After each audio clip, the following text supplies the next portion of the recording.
So my name is Ethan, and this is my dad, Peter, this is our immigration story. All right. Go on. Okay. So I was born in Warsaw, Poland in 1974, and I had one brother and two parents and a whole bunch of family I've kind of never known. And back then, we're Jewish, so we suffered a lot of religious persecution, or at least my parents were afraid of it, and my parents wanted to escape. Well, back then, Poland was a communist country, which most people don't know what that means anymore because we don't really have much of that. And what that means is we weren't allowed to leave. But the problem is they didn't admit that. As far as the Polish Constitution was concerned, Poland was a free country. You were allowed to come and go as you please. But you had to apply for a visa or a passport in order to do so. And the way the government kept you is they just kept losing your paperwork. My parents actually started trying to leave in 1968, which is 6 years before I was born. And I think they said that they applied 7 or 8 different times. Each time the paperwork got lost somehow and could never get processed. So we were stuck. When I was born in 1974, I was born with a genetic condition to my retina, which are the photoreceptive portions of your eyes, at the very back of your eyes. Both of mine are very badly damaged, and they actually start, the retina actually starts splitting apart, which causes blindness. So when they started noticing that, and they were able to identify the source of the problem, they were very concerned that the tearing of my retina was going to continue, and which would leave me completely blind. So at the time, Poland didn't have the proper medical procedure to try to stop that, and the Polish government was very intent on keeping me from going blind because communist countries have no real use for handicapped people. They're a drain on resources, so they expect everybody to be part of the workforce, and if you're not part of the workforce, they don't want you. So the Polish government really had an interest in making sure that I grew up as a working member of society. We had family in France at the time. In fact, we still have family all over the world right now. But we had some very close family, my mom's sister, my mom's mother, and various other family members who were in Paris, who got hold of a doctor who could do a new kind of procedure that could possibly stop the tearing of my retina. They couldn't fix my eyes, but maybe they could keep me from going blind. So they sent a letter off to the Polish government, letting them know what they could do, and they made it clear that this procedure could not be done in Poland, that it could only be done in Paris. So the Polish government agreed to let me go to Paris to get this procedure, and then they expected me to return. So they let my mother go. Obviously, they needed a parent to go with me, so my mother went. Interestingly, and to this day I'm not entirely sure how my mother did it, my mother was able to include my older brother, my only sibling, also on the same passport. So the passport showed my mother and 2 children, when the Polish government had only authorized 1 parent and 1 child. But she was able to sneak us both out, or, well, specifically sneak out my older brother. When we made it to Paris, the doctors there, and certainly family there, were not happy to notice that my dad wasn't there. And the reason was the Polish government wanted to keep wanted to keep my father and my mom's husband as insurance to make sure we returned. If we didn't return, then he was going to stay there, and we would be without a father and without a husband. So that's how they wanted to make sure we came back. Well, the French government, or excuse me, the French doctors and my family didn't really like that solution, so the French doctors sent a letter off to the Polish embassy and said, we have a problem. The problem is there's a woman here to make medical decisions for a child, and that's just silly because women can't make medical decisions for a child. We need the father.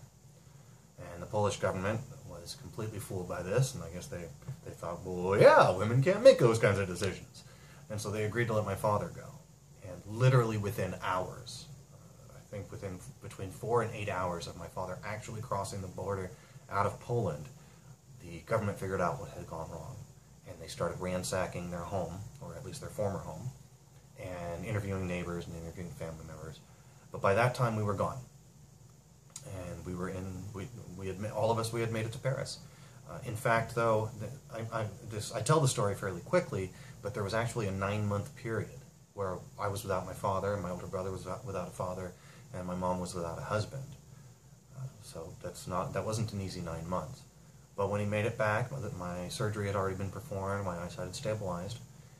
We stayed in Paris for about 9 months after that, when my mom's uncle Benjamin, for whom we gave Ethan his middle name, he encouraged us. He was over here in California. He encouraged us to come over.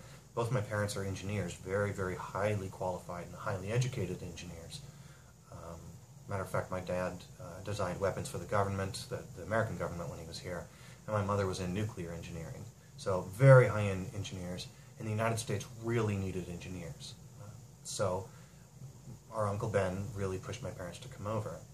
So my father wanted to stay put, which is what he always wants to do, but my mother didn't, and she just took us all, and we moved to the United States. Stayed on the East Coast for about 1.5 years, while my parents tried to work for various engineering firms. I guess it wasn't to their liking. We moved out here to the West Coast and have been here ever since. So that's kind of the short version. All right, thank you. Mm-hmm. Now, remind us again why you left your home country. We left because World War II, Hitler had exterminated the Jews. That's what World War II was primarily about. And Germany invaded Poland, Russia invaded Poland on the other side, and the Polish people, the non-Jews, never forgave the Jews for World War II. They blamed it on us. They felt it was our fault that Hitler killed so many. Oh, I'm sorry. And there was a lot of religious persecution, a lot of people really treating Jews very, very badly. Matter of fact, I went back in 1989 for the first time in my life, and even then, the Jews were still being blamed for World War II. So that was the primary reason, is my mother didn't want us to have to live a life where we were hated. So. Okay. Thank you. Now, I don't really think you ever told us how old you were when you left. I left when I was approximately 18 months old. So, very young. Very young, yes. Do you remember very much about that time? I don't remember anything about Poland. I don't remember leaving Poland. I have very brief memories of Paris, but just little, sorry, looking at my son and not the camera, but very brief kind of little flashes of memories. I remember the stairwell coming down from my grandmother's apartment, and I specifically remember the smell of the Paris subway system. It has a very distinct smell. What do you mean by distinct? There's, I believe they still are, and they certainly were at that time. It was not an electrical system, it was a gas-powered system, and since it was all underground, you could smell the gas, but it was a different type of gas, or maybe a different type of filtration, so it's a gas smell that's very unique to the Paris subway system.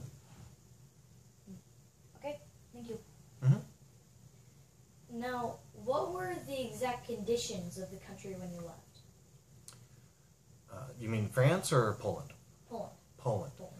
Poland. Poland actually was better off than the rest of the Eastern Bloc countries. Eastern Bloc meaning communist countries. But even then, it wasn't great.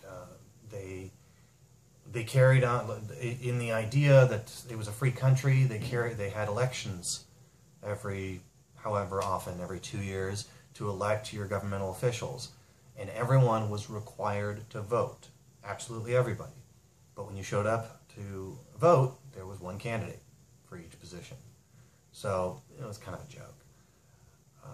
Certain things were very difficult to obtain, things like breads, any kinds of real fine meat were very hard to get hold of, decent fruit of any kind was hard to get.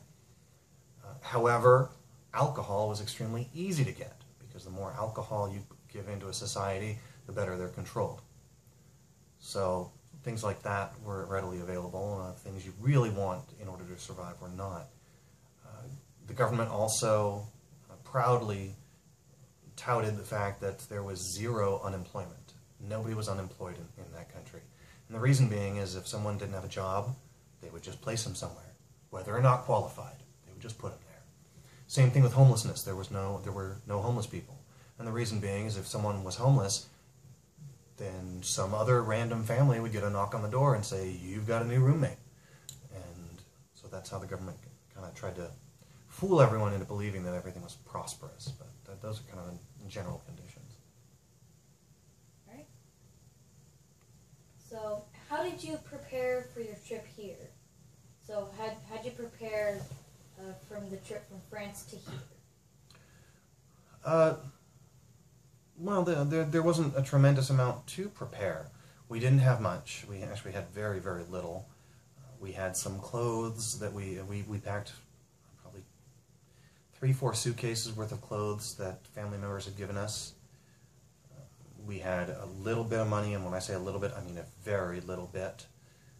And we made our way over here. We had the help of there was a Jewish support group or some sort of society over in New York that helped us get situated and get a place to stay while my parents got on their feet. Okay. Thank you. You're welcome. Who came with you when you emigrated? It was just the 4 of us. Myself, Uncle Rob, and your Bobby and Poppy. Okay, you didn't leave anyone behind? We left everybody behind. We left absolutely everybody behind. My mother had a sister in Paris, her mother in Paris, her father in Berlin. We had an entire family. My dad's siblings, their children, cousins, I really don't know because growing up, my family was 4 people. Everybody else has cousins and uncles and whatnot. My family was 4 people. But my actual family back in Poland, there was probably 60, 70, 80, the normal size of a standard family. And my parents left everybody behind. Wow. That must be hard for them. You know, when you talk to them, they treat it like it was just something they needed to do. I can't imagine. I can't imagine leaving a country and leaving absolutely everything. That leads me into my next question. What did you leave behind? What belongings did you leave? Also everything. My parents were one of the few people that had a car. So a car, a place to live. They didn't own a home because you couldn't own property in communist Poland. But they had, obviously, furniture, money. They couldn't take any money with them. They had very little. So it was, my dad grabbed some important documents. We grabbed some clothing. The car that my dad drove out of Poland ended up dying on its way to Paris, and he actually, I want to say 30 miles outside of Paris, ended up walking the rest of the way because the car just fell apart. Wow. Yeah, the way he tells the story is he was driving along, and cars in Europe, they don't have an automatic transmission. You have to physically shift. And so his had 4 gears, and he was driving along, and the car just, it stopped running at the gear he was at, so he switched it down to 3rd gear, and that worked for a while, and then that gear broke, and so he switched it down to 2nd gear. Then that gear broke, and he switched it down to 1st gear, and then ultimately the car just gave up. And that was the end of that. He didn't, he certainly had no money to fix it. He had no way to fix it, so he walked the rest of the way to Paris. Wow. Freaked my mom out because they had a specific time that he was supposed to be there. And so my mom thought that maybe the government had got him, maybe he was in jail, maybe he got